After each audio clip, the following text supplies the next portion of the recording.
परिचय। इस चार्ट में तुमने क्या देखा? ये मानव, चिंपैंजी, गोरिल्ला और दो अन्य जंतुओं को दर्शाता है जिनमें कुछ समानताएं व भिन्नताएं होती हैं। हाँ, इन समानताओं और भिन्नताओं का आधार क्या है? इनकी शारीरिक संरचना समान है।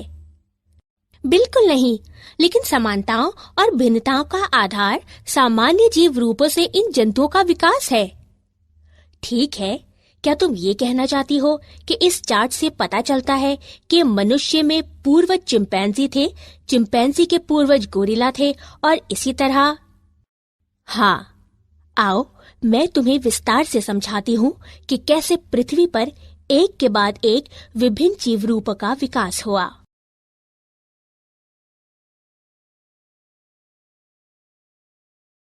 उद्देश्य। इस पाठ के अंत में आप निम्न करने में सक्षम हो जाएंगे: विकास के डार्विन सिद्धांत को समझना, प्राकृतिक वर्ण की अवधारणा को समझना, सॉल्टेशन की अवधारणा समझना, हार्डी-वेनवर्ग सिद्धांत को समझना, होमो सेपियंस के विभिन्न पूर्वजों के बारे में जानना।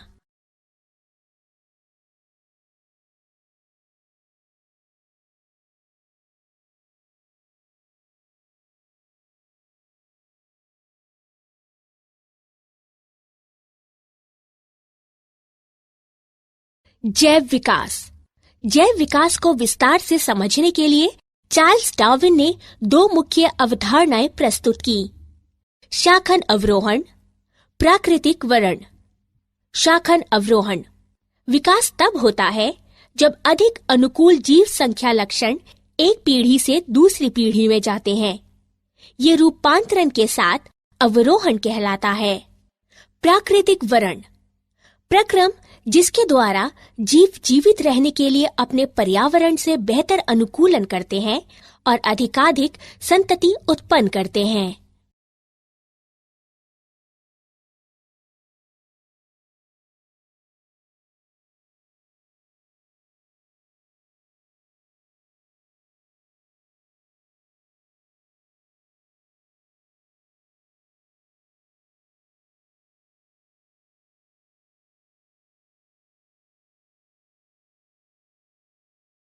रूपांतरण के साथ अवरोहण प्रत्येक जीव संख्या विष्टि की बनी होती है जो एक दूसरे से थोड़ा भिन्न होते हैं। विविधताएं जो व्यष्टियों को सफलतापूर्वक जनन करने के लिए पर्याप्त समय तक जीवित रहने की क्षमता प्रदान करती हैं, प्रायः अगली पीढ़ी में पहुंचती हैं। तत्पश्चात ये लक्षण बहुत सामान्य हो जाते हैं और जीव संख्या में विकसित होते हैं। ये रूपांतरण के साथ अवरोहण कहलाता है। रूपांतरण के साथ अवरोहण द्वारा विकास में दो अलग अलग तत्व शामिल हैं: रूपांतरण अर्थात किसी वंश में परिवर्तन, शाखन अर्थात समान पूर्वजों वाली विभिन्न प्रजातियां।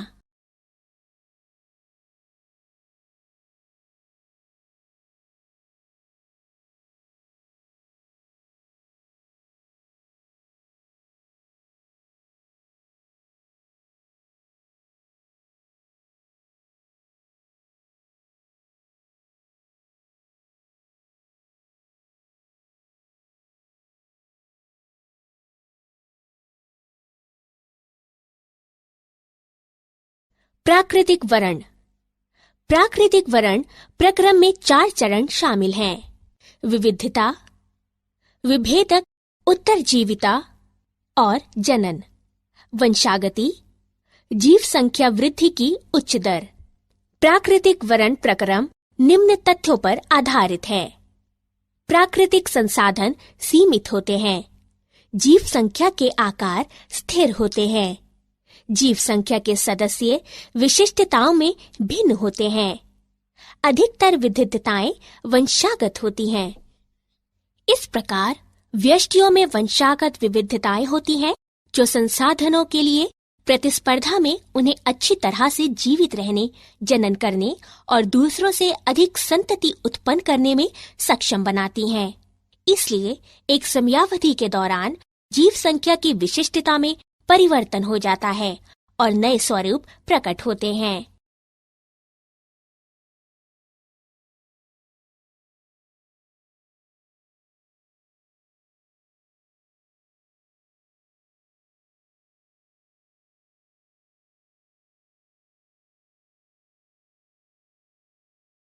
प्राकृतिक वरण के उदाहरण।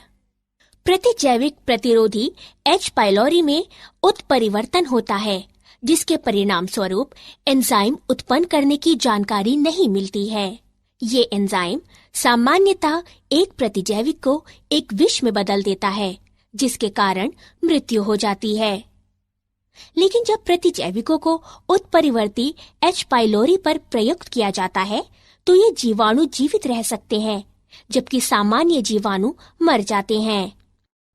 इसलिए प्राकृतिक वरण द्वारा जो जानकारी खो देता है, जीवित रहता है और अपने लक्षणों को अपनी संतति में पहुंचाता है।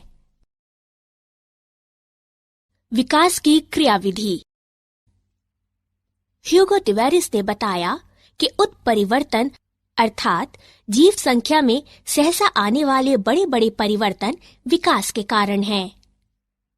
ये उत्परिवर्तन यादृच्छिक और दिशाहीन होते हैं। ऐसे उत्परिवर्तन प्रजाति की उत्पत्ति का कारण है और इसलिए सॉल्टेशन विशाल उत्परिवर्तन का बड़ा कदम कहलाते हैं।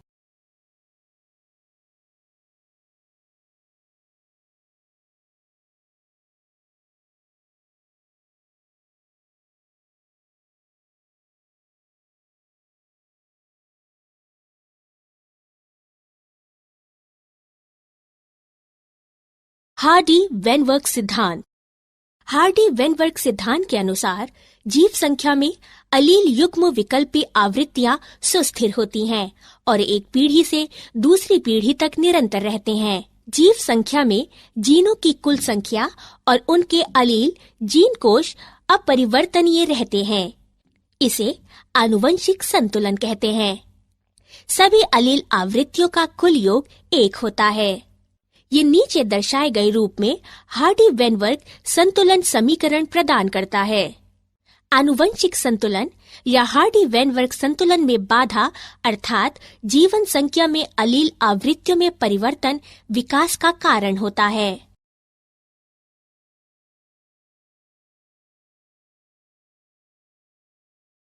हार्डी-वेनवर्ग संतुलन को प्रभावित करने वाले कारक। निम्नलिखित 5 कारक हार्डी-वेनवर्ग सिद्धांत को प्रभावित करते हैं। जीन प्रवाह, आनुवंशिक अपवाह,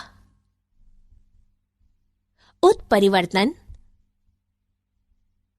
आनुवंशिक पुनर्योग और प्राकृतिक वरण। जीन प्रवाह। जब जीव संख्या का स्थान परिवर्तन होता है, तो जीव आवृत्तियां भी बदल जाती हैं। ये दोनों मौलिक तथा नई जीव संख्या में होता है।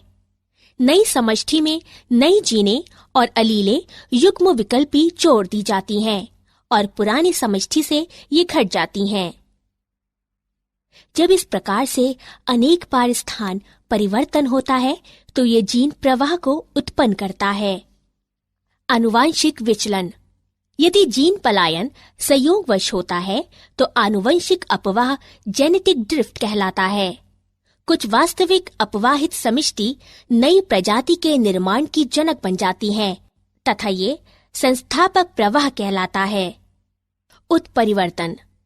उत्परिवर्तन के कारण विभिन्नताएं होती हैं, जिसके कारण अगली पीढ़ियों में जीनों तथा अलीलों की आवृत्तियों में परिवर्तन होता है।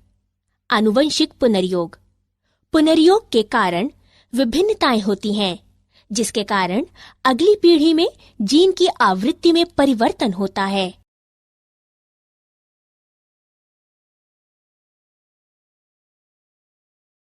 हार्डी-वेनवर्ग संतुलन पर प्राकृतिक वरण का प्रभाव। प्राकृतिक वरण वह प्रक्रम है जिससे अधिक जीवन समवंशानुगत विविधता को जनन के अधिक अवसर मिलते हैं और संतानें अधिक संख्या में उत्पन्न होती हैं।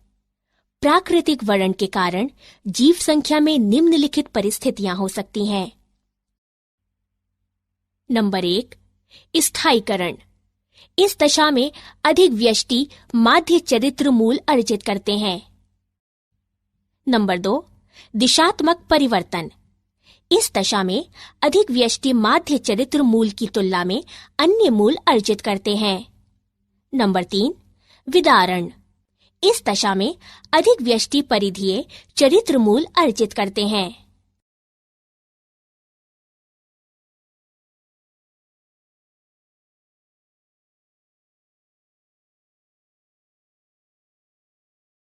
विकासीय इतिहास। लगभग 2000 मिलियन वर्ष पूर्व MYA पृथ्वी पर जीवन का प्रथम कोशिकीय रूप प्रकट हुआ। इनमें से कुछ कोशिकाओं ने प्रकाश संश्लेषण के समान प्रक्रिया द्वारा ऑक्सीजन मुक्त की। धीरे धीरे एक कोशिकीय जीवों से बहुकोशिकीय रूपों का विकास हुआ। आगे का विकास निम्न अनुसार ज्ञात किया जा सकता है। ट्राइरेनोसोरस रेक्स भूमि पर रहने वाला सबसे बड़ा सरीसृप था, जो लगभग 20 फुट ऊंचा था।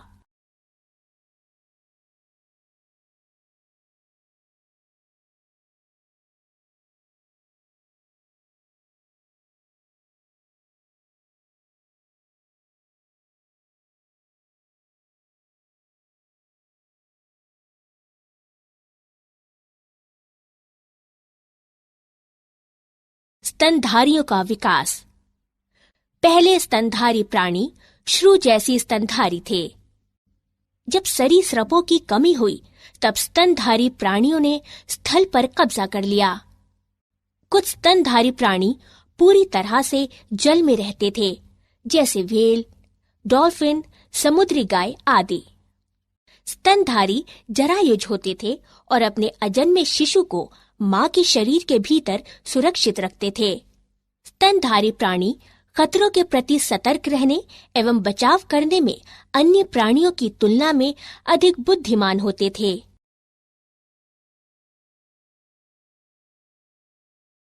मानव का विकास। पूर्ण भाषा कौशल और आत्मचेतना के साथ मनुष्य निम्नलिखित चरणों में विकसित हुआ है। ड्रायोपिथिक्स। ये वानर गण है। इनका उद्भव लगभग 15 मिलियन वर्ष पूर्व हुआ था। कपि सदृश। रामापिथिक्स। ये वानर गण है। इनका उद्भव लगभग 15 मिलियन वर्ष पूर्व हुआ था। मानव सदृश सीधे खड़े होकर चलते थे तथा ऊंचाई में लगभग 4 फुट तक थे। ऑस्ट्रालोपिथेसिन आदि मानव लगभग 2 मिलियन वर्ष पूर्व अफ्रीका के घास स्थलों में पाए गए थे। पहला मानव सदृश प्राणी होमो हैबिलिस कहलाया गया था। मस्तिष्क यानी दिमागी क्षमता 650 से 800 सीसी के बीच थी। होमो इरेक्टस लगभग 1.5 मिलियन वर्ष पूर्व पाए गए थे। मस्तिष्क बड़ा तथा मस्तिष्क यानी दिमागी क्षमता 900 सीसी थी। ये मांस खाते थे। नियंडरटाल मानव। ये 1400 सीसी के मस्तिष्क वाले प्राणी थे, जो कि 1 लाख से 40,000 वर्ष पूर्व लगभग पूर्वी एवं मध्य एशियाई देशों में रहते थे। होमो सेपियंस। इनका उद्भव लगभग 75,000 से 10,000 वर्ष पूर्व अफ्रीका में हुआ था। ये आधुनिक मानव कहलाए थे। क्या आप जानते हैं, मानव विकास ने अब एक नई प्रावस्था में प्रवेश किया है, जहां आनुवंशिक इंजीनियरिंग द्वारा माता पिता अपने बच्चों को डिजाइन कर सकते हैं, जिसके परिणाम स्वरूप भविष्य की पीढ़ियों को मजबूत, बुद्धिमान और रोगों के प्रति अधिक प्रतिरोधी बनाने के लिए हमारे डीएनए को रूपांतरित किया जा सकता है। सारांश। आइए हमने जो कुछ सीखा है उसे संक्षेप में दोहराएं। जैव विकास को विस्तार से समझाने के लिए चार्ल्स डार्विन ने 2 मुख्य अवधारणाएं प्रस्तुत की, शाकन अवरोहण और प्राकृतिक वरण। ह्यूगो डिवेरिस ने बताया कि उत्परिवर्तन अर्थात जीव संख्या में सहसा आने वाले बड़े बड़े परिवर्तन विकास के कारण हैं। हार्डी वेनवर्ग सिद्धांत के अनुसार जीव संख्या में अलील युग्म विकल्पी आवृत्तियां सुस्थिर होती हैं और एक पीढ़ी से दूसरी पीढ़ी तक निरंतर रहते हैं। लगभग 2000 मिलियन वर्ष पूर्व MYA पृथ्वी पर जीवन का प्रथम कोशिकीय रूप प्रकट हुआ। पहले स्तनधारी प्राणी श्रू जैसे स्तनधारी थे। होमोसेपियंस लगभग 75,000 से 10,000 वर्ष पूर्व विकसित हुए।